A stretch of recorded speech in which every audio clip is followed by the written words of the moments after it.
I had a very unhinged thought recently. I was staring at an ad featuring an ethereal looking K-pop idol. Wow! During one of my daily walks and found myself wondering, are Koreans just born to be plastic?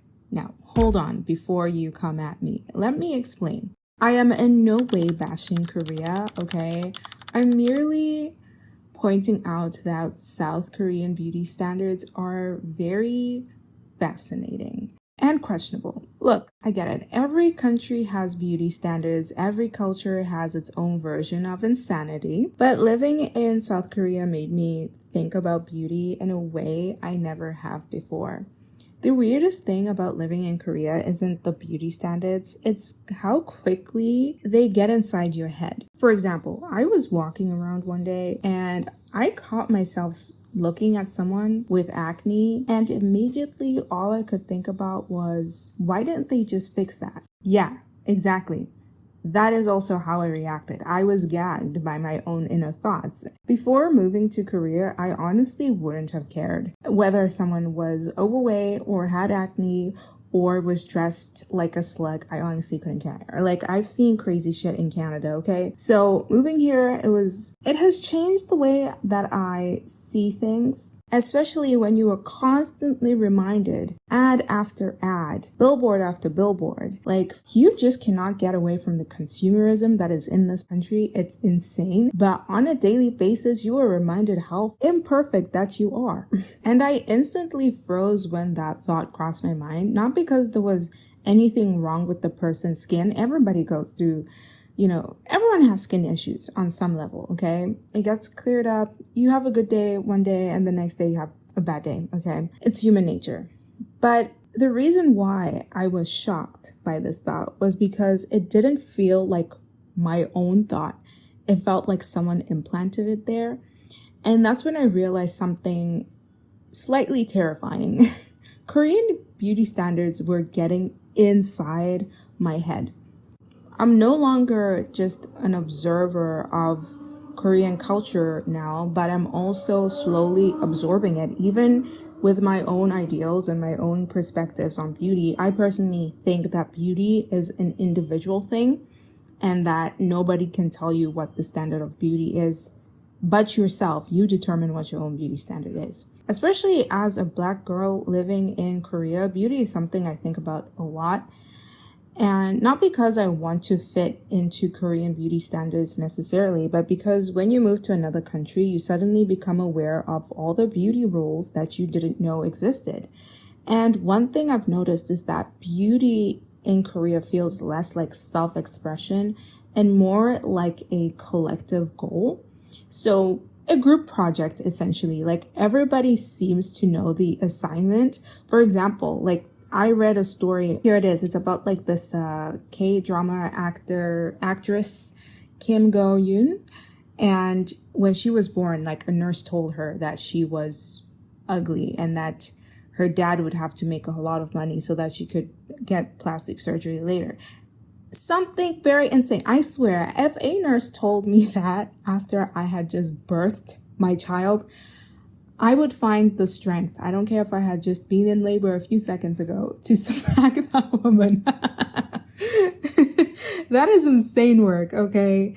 It's insane. And I mean, in Korea, it's very accepted to tell someone they're straight up ugly. Like, like whenever you gain weight, lose weight, have something on your face, whatever it is, like, Koreans are very straightforward. They're like, oh, you gained weight. Oh, you lost weight. Oh, you're so short. You're so tall. You're too dark. You're so pale.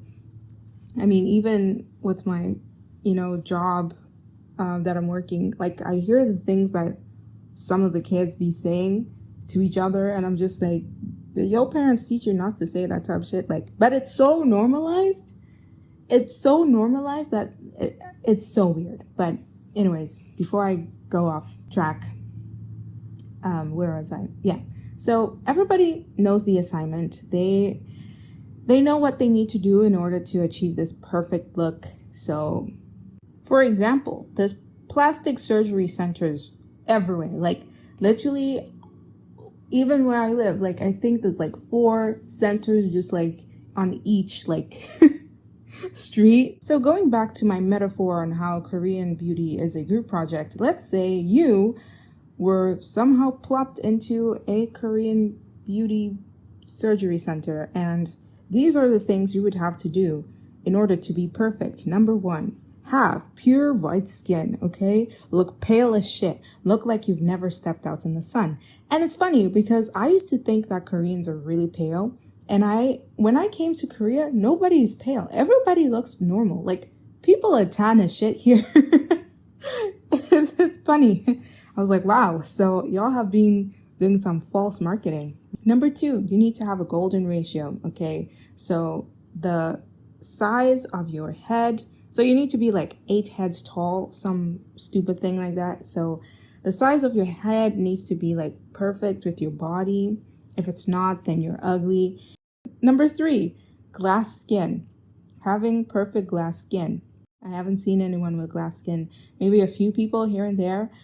But again, it's like on a good day, you have the glass skin. And then on average, it's like you have good skin. But the glass skin, again, it's for special occasions. Number four, a V-line face. So if you do not look like an anime character, you're ugly in Korea. So that jawline that you love having in the West, yeah, toss it. Okay, we don't need that here. It's not attractive. Having a jawline is not attractive. Yeah, surprise, surprise. So have a V-line face, soft features. The softer your face is, the better. I literally know this one girl who is absolutely stunning. She is a stunner. She has cheekbones and like, she has a very angular face. And she would be considered, she could actually be a model by Western standards. But because she's Korean, she's considered ugly. And I'm like, wow, that's very sad. She honestly should have a modeling contract, but unfortunately she can't, because she doesn't fit the Korean beauty standard. Next one, double eyelid. If you are naturally born with a double eyelid, for example, I think Jungkook has one. I'm not sure. Allegedly, he has a natural double eyelid. You are considered attractive. There are quite a few Koreans who do have double eyelids, but again, you're in Asia. It's a rarity, okay? Some people have it, some people don't. And it doesn't matter, okay? We literally have other people of different races who also have the hood eye, and they don't have the double eyelid, so yeah. Next one, having a small face. The smaller your face, the better. A lot of Koreans end up actually getting like surgeries to make their heads smaller. I mean, wait, their heads bigger so that the faces look smaller. It's, just take a look on the screen. Yeah, it's weird, but eh.